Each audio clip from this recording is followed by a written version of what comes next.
I'm Doug Ballinger, Logan's dad, and this is Logan's Voice. If you've been following my podcast for a while, you know that I speak a lot about the pain of losing my son. But today, I want to talk about something different, something powerful. Today, we're talking about recovery. The title of this episode is Your Recovery Speaks to Your Power and is Louder Than Your Addiction. And I want you to sit with that for a second. Because in a world where addiction gets all the headlines, where relapse is talked about more than resilience, we don't hear enough about the quiet, steady, powerful voice of recovery. Addiction may have screamed, it may have broken things, it may have convinced you or someone you love that there's no way out. But recovery is louder than all that. Recovery says you didn't die there. You aren't just your worst day, and you are worthy of healing, and your life still has purpose. You don't have to be perfect to start again. You just have to be willing. That willingness, that strength, that is power. This episode is for anyone who's clawed their way out of addiction, for the moms and dads cheering from the sidelines, for the ones who relapsed and came back stronger, and for those still trying to believe that recovery is even possible. I've met so many people in recovery whose stories have changed me.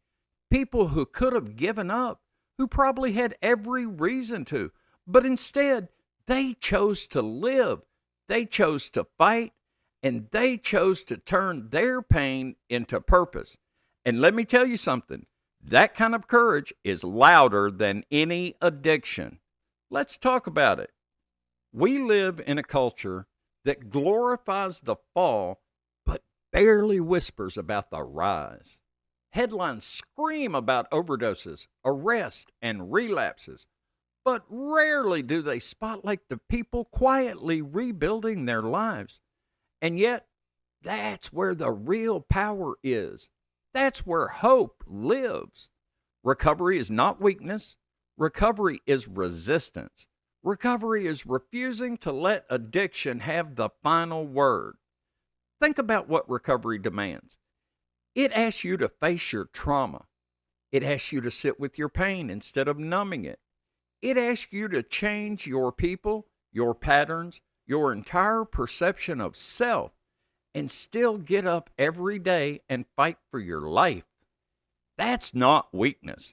That's strength most people will never understand. The world tends to look at someone in recovery and see the past, the mugshot, the lost job, the strained relationships. But I've learned to look at someone in recovery and see something else. I see a warrior. Recovery is an act of rebellion in a system designed to keep people sick, stigmatized, and silent.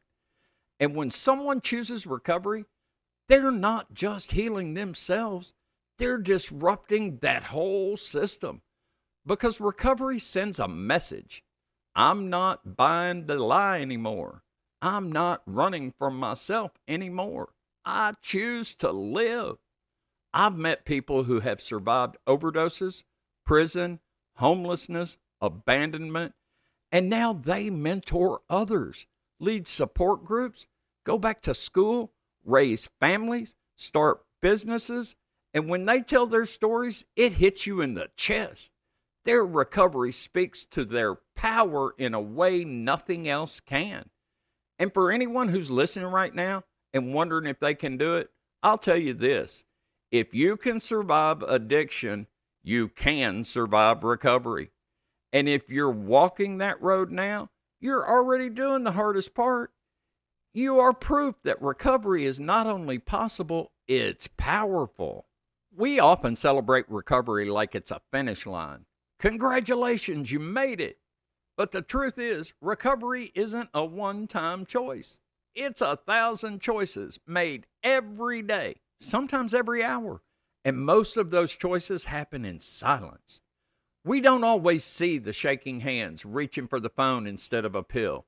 We don't see the nights spent pacing the floor, the early mornings at a meeting, or the brutal honesty it takes to say, I messed up, but I'm not giving up. We don't see the grief, the shame, the rebuilding of bridges burned by addiction. We just see the person a few years into healing and we think they're doing great. But I want you to slow down right here and acknowledge what's underneath that great. Underneath that smile might be someone who had to walk away from lifelong friends to stay sober, lost family members who gave up on them, has had to explain to employers, landlords, or new relationships why they have a past that won't leave them alone.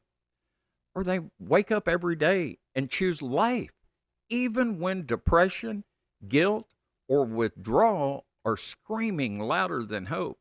Recovery doesn't erase the pain, it transforms it. It asks a person to step into a version of themselves they've never known before and to believe in that version before they ever feel it's real. That takes more courage than most people will ever understand. When Logan was alive and struggling, there were moments when I saw glimpses of that version of him. There were times he wanted recovery. He talked about it. He tried. He wanted a better life. But addiction has claws, and it drags people back, sometimes right when they start to believe in their power again. So when I meet someone in recovery today, I don't ask them how long they've been clean like it's a stat on a chart. I ask them how they're doing, how they're really doing. And I listen. I listen.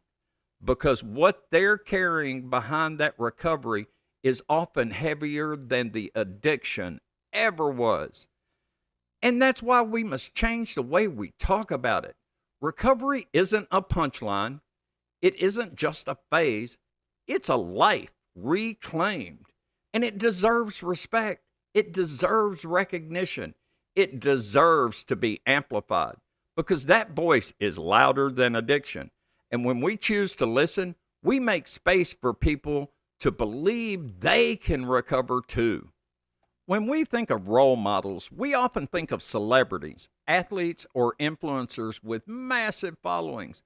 But some of the most powerful role models I've ever met don't have blue videos. They have scars. They have stories. They have survival. They're the people who lived through what should have killed them, and now they show up for others. One of the greatest honors in my life has been meeting people who are not only surviving recovery, but using it as a platform for change. I've seen people who were once written off by society become the voice of others, clinging to them when they feel like giving up. Let me tell you about Daniel. When he came to live with us, he was broken in some of the same ways Logan was. But Daniel was determined. He worked hard, he listened, he wanted more, and despite every obstacle in his way, he built a new life. He didn't forget the past, but he didn't let it chain him either. Today, he's a father, a business owner, a leader in his community. And it's not because someone gave him a second chance, it's because he took it. That's power. And there are so many others like him, people who walk back into jails to speak hope to inmates, who mentor kids in treatment programs, who help grieving families because they know that pain from both sides. These are the recovery role models we need to lift up. Because when someone sees themselves in another person's healing, it's like a mirror they didn't know they needed. It says, you're not alone. Look, someone else like you made it. You can get there too. Recovery doesn't make a person perfect. It makes them real. And when real people are telling real stories, that's how change happens. That's what changes hearts, shifts conversations, and saves lives. If you're in recovery and you've ever doubted whether your story matters, please hear me on this.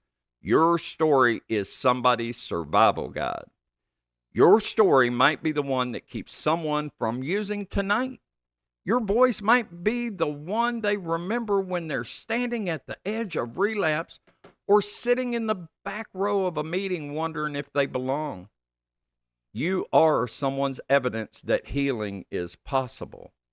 And if you're not in recovery, but you love someone who is, don't just celebrate their milestones, celebrate their moments, their ordinary days, their quiet wins, their willingness to keep showing up when everything in their past tells them they should quit. That's what real role models do. They show up. They show us what's possible, even in the dark. If you're listening to this and you're in recovery or trying to get there, or maybe just thinking about making a change, this part is for you. You don't have to have it all figured out. You don't have to be clean for a year, a month, or even a day to deserve support. You just have to want something different. Even if that want is buried under guilt, fear, or pain, you are still allowed to reach for it. Recovery isn't about perfection, it's about progress. And sometimes progress looks like getting through 1 hour without using. Sometimes it looks like calling someone instead of isolating. Sometimes it looks like getting honest for the first time in a long time. If no one's told you lately, I'm proud of you for still being here. I'm proud of you for listening to this episode instead of numbing out. I'm proud of you for even considering recovery, because that alone takes guts. And if you've relapsed recently, I need you to hear this. That does not erase your progress.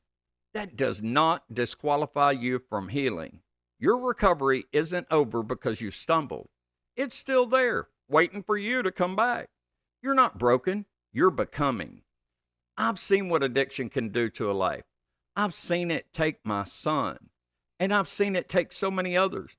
But I've also seen what recovery can do, how it can rebuild what addiction tried to destroy. And I want you to know, you're not too far gone, your story's not over, and your voice still matters. Let your recovery speak. Let it roar, because someone out there needs to hear it. We've covered a lot in this episode. We've talked about the raw strength it takes to choose recovery. We've honored the quiet victories most people never see. We've lifted up the people who are turning their pain into purpose, their survival into service. And now I want to speak directly to you. Whether you're in recovery, love someone who is, or are grieving someone who didn't get the chance, I lost my son Logan to fentanyl poisoning. And if I've learned anything in the years since, it's that addiction is loud, but grief can be louder, and recovery can be louder still. The voice of recovery echoes beyond one person. It reaches families, communities, entire generations. It has the power to stop the ripple of trauma, to rewrite futures, and to break the silence that shame thrives in. If you're in recovery, please keep speaking. Keep telling your truth. You never know who you're saving just by being here. If you're a parent or a friend of someone struggling, keep showing up. Your love might be the lifeline they hold on to until they can stand again. And if you're someone grieving, like I am, I want you to remember this. You can still be part of someone else's story of recovery. You can still make noise that rattles the silence. You can still fight back by lifting others up, by refusing to let stigma win, and by letting your love speak louder than your pain. If this episode moved you, please share it. Send it to someone who needs to know their recovery is powerful. Post it. Talk about it. Break the silence. Visit logansvoice.com to learn more about my book, Logan's Story, the work we're doing through Hope Movement Coalition, and to grab a shirt from Logan's Swag Shop, because wearing the message makes a difference. It can start a conversation. And finally, if you're someone in recovery who's ready to share your story, or a parent who's walked through the fire of addiction or loss, I want to hear from you. Your voice belongs here. This is Logan's Voice, a podcast born from loss, fueled by love, and driven by truth. I am Logan's voice. I am Logan's dad. And I will not be silent any longer.